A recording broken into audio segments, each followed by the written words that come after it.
Bismillahirrahmanirrahim. Assalamualaikum warahmatullahi wabarakatuh. Alhamdulillahirabbil alamin.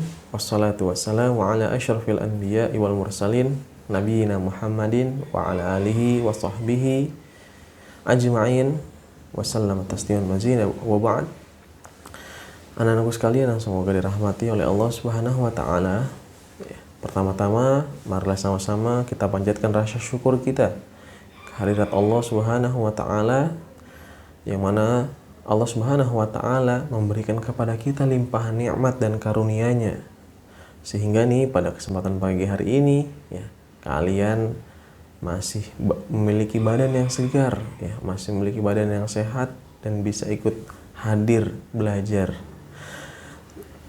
Kemudian salawat dan salam semoga Allah Subhanahu wa taala senantiasa limpahkan dan juga curahkan kepada Nabi kita yang mulia, Nabi Muhammad sallallahu alaihi wasallam.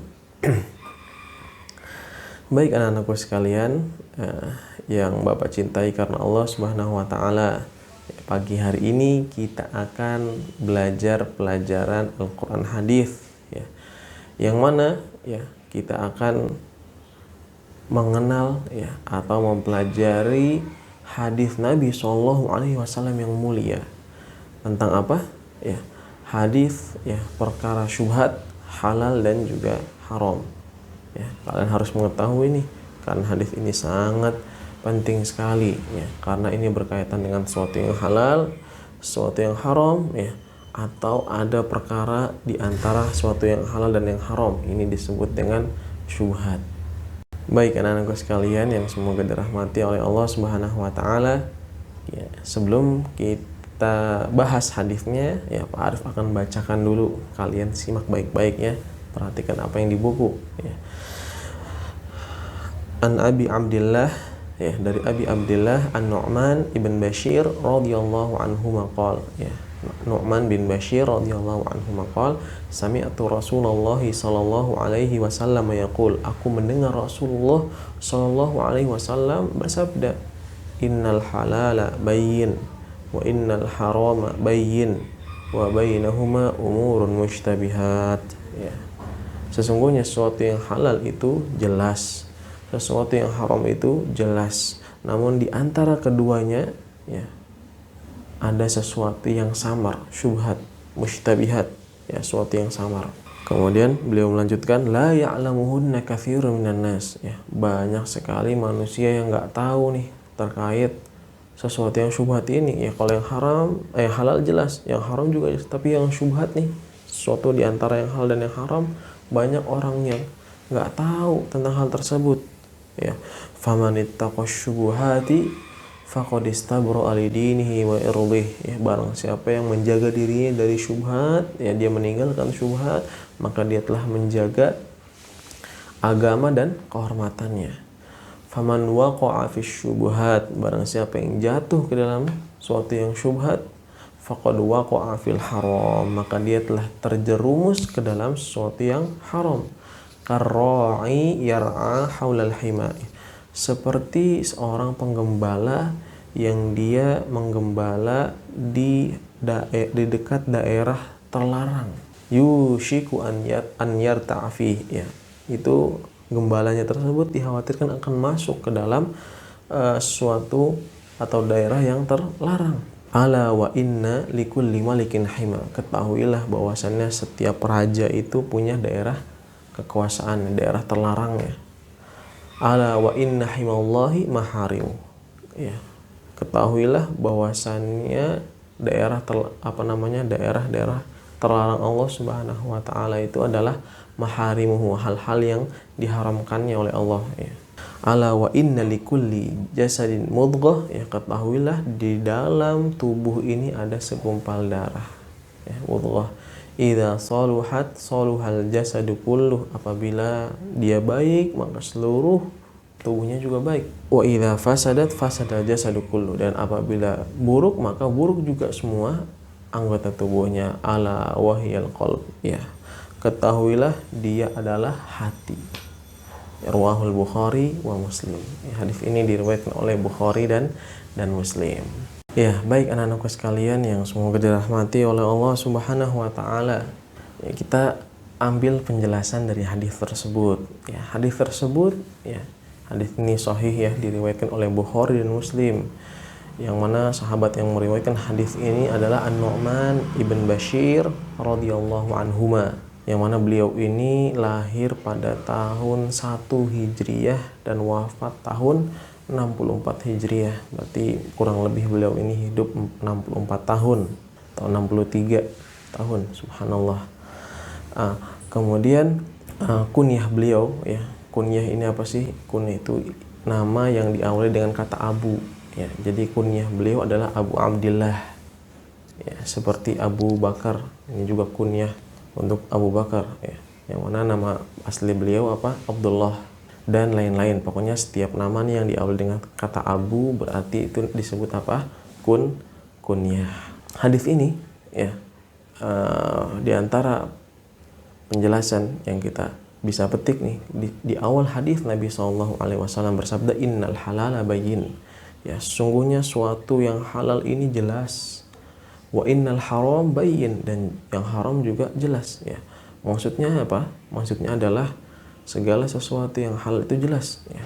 Artinya halal ya, sebagaimana yang dihalalkan oleh dalil.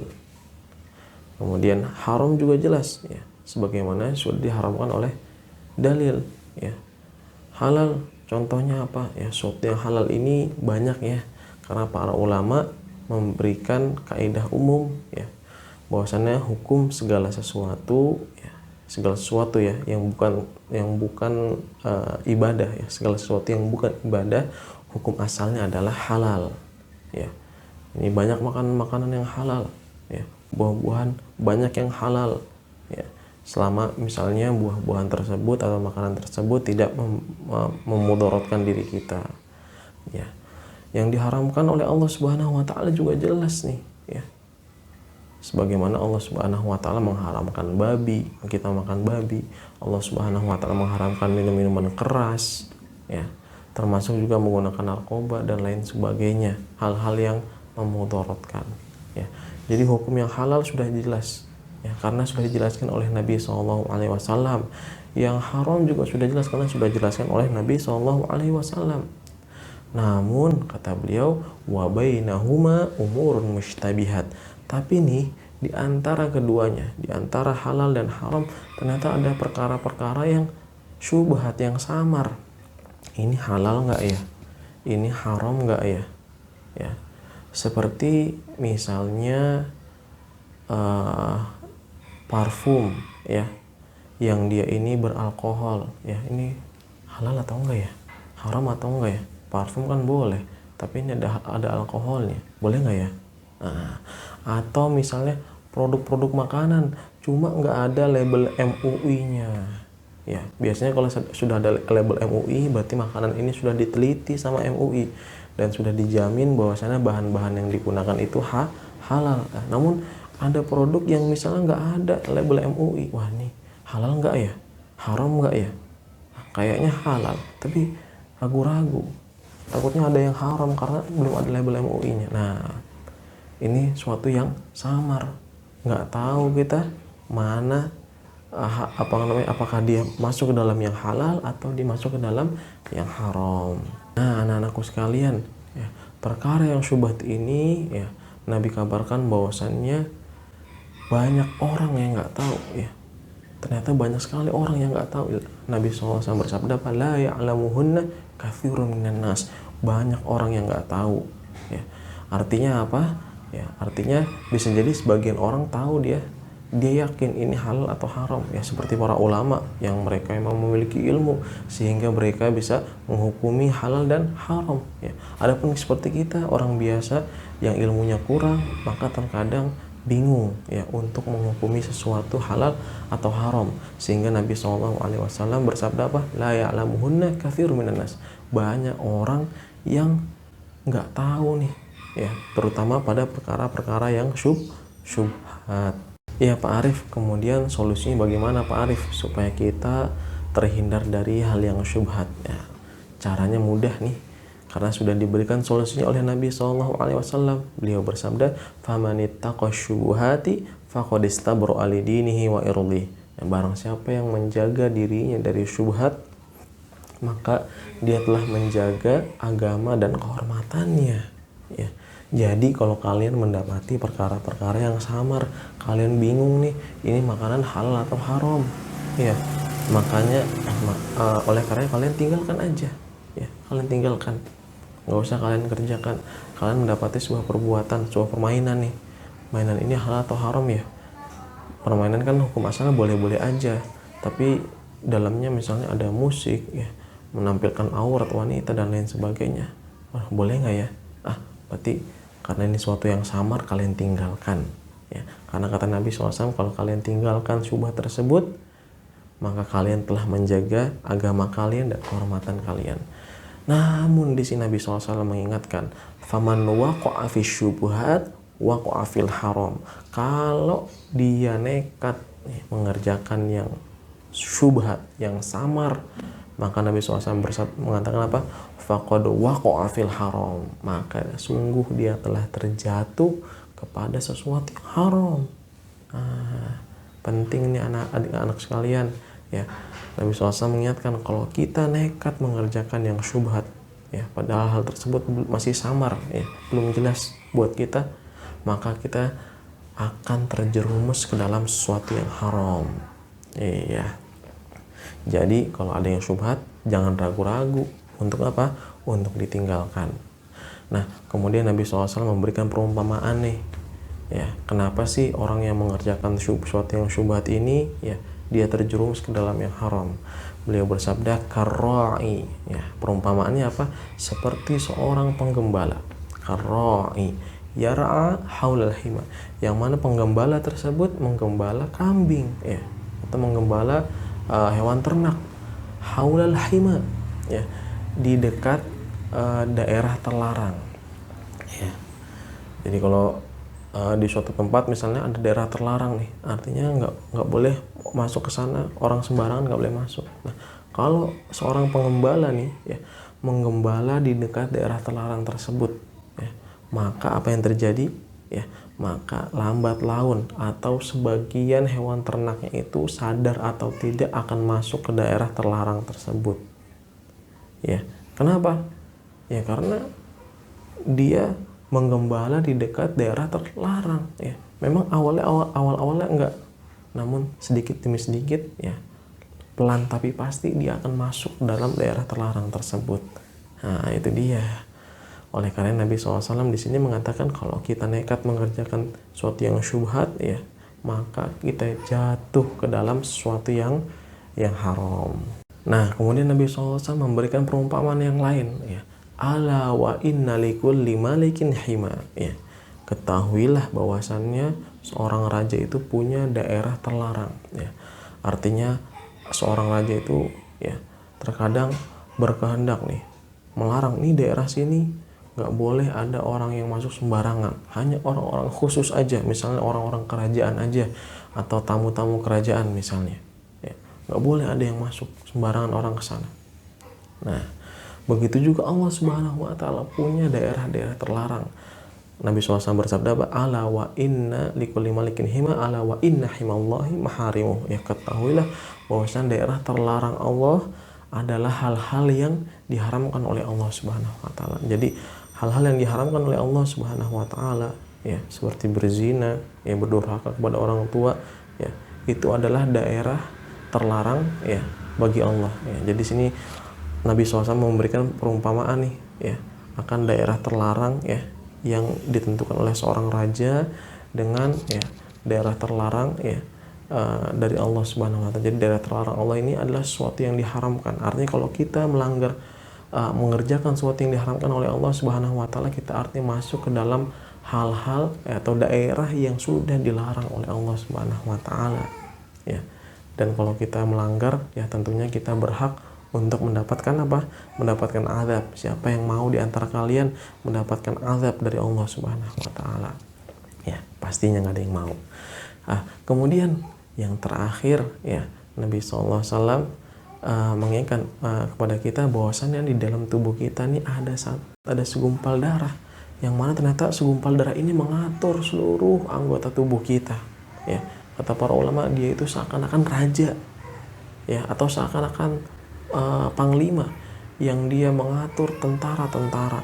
Ya, Nabi SAW bersabda, ala wa inna fil jasadi mudghah, ketahuilah sesungguhnya di dalam anggota tubuh kita ada segumpal darah. Ya, idza saluhat saluhal jasadu kullu, kalau darah itu baik maka baik seluruh anggota tubuhnya. Wa idza fasadat fasadal jasadu kullu, kalau buruk maka seluruh anggota badannya juga buruk. Ya, dia ibarat panglima nih. Ya, kalau panglimanya benar, ya, maka dia akan memerintahkan tentaranya, ya, dengan benar. Ya, tentaranya akan tertib, akan teratur. Ya. Namun kalau misalnya panglimanya buruk, maka tentaranya juga amburadul. Iya. Apa darah yang dimaksud? Ya, ala wahyal qalb. Ya, ketahuilah yang dimaksud adalah hati. Masya Allah. Anak-anak sekalian, inilah yang mengatur, ya. Hati ini mengatur anggota badan kita semuanya. Ya, walaupun kalian perlu ketahui, ya al-qalb di sini, ya, kalau kita tinjau dari bahasa, dia maksudnya adalah jantung, ya, yang mana jantung ini memang sebagai pusat, ya, dari anggota tubuh kita. Bayangkan kalau jantung kita ini berhenti berdetak, ya, sehingga jantung tersebut tidak memompa darah, ya, ke seluruh tubuh kita. Apa yang terjadi? Ya, yang terjadi adalah manusia itu akan mati, ya. Dan juga bisa bermakna, al-qalb di sini bermakna sesuatu yang maknawi, ya, sesuatu yang tidak terindra, ya, maksudnya hati, ya, bukan hati yang dalam hati kita, ya, tapi hati, ya, sesuatu yang maknawi. Ya, semoga bisa difahami oleh kalian semua. Baik, ada beberapa pelajaran yang bisa kita petik dari hadis ini, ya. Apa saja? Yang pertama adalah, ya, perkara yang halal dan yang haram itu sudah jelas, ya. Sudah jelas dalam Islam, sudah dijelaskan oleh Nabi SAW, sudah dijelaskan dalam Al-Quran maupun As-Sunnah. Kemudian yang kedua, anjuran untuk meninggalkan perkara yang syubhat, ya. Dianjurkan untuk apa?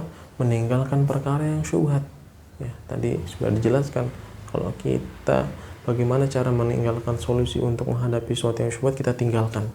Kalau kita nekat mengerjakan, maka kita sama saja mengerjakan sesuatu yang haram, ya. Seperti seorang penggembala yang menggembala di dekat daerah terlarang.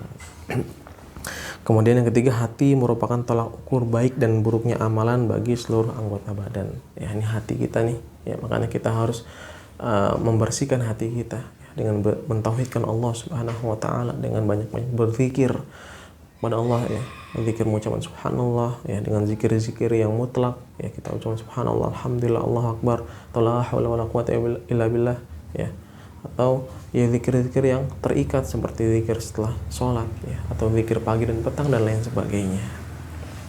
Kemudian yang keempat, anjuran untuk menuntut ilmu agar kita bisa membedakan antara perkara yang halal, haram dan juga syubhat. Dan juga ini mengandung anjuran bagi kita untuk menuntut ilmu, ya, karena orang yang berilmu, ya, para ulama, dia tahu ini halal, ini haram, bahkan dia tahu, ya, sesuatu yang syubhat, ini lebih cenderung pada yang haram atau yang halal.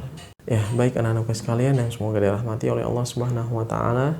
Selesai sudah pembahasan yang bisa Pak Arif jelaskan pada kesempatan pagi hari ini, ya. Mohon maaf apabila ada salah-salah kata, ya, semoga penjelasan ini bermanfaat untuk kalian, dan tentunya jangan lupa kalian untuk amalkan. Pak Arif akhiri dengan bacaan kafaratul majlis. Subhanakallahumma bihamdik, asyhadu an la ilaha illa anta astaghfiruka wa atubu ilaik. Assalamualaikum warahmatullahi wabarakatuh.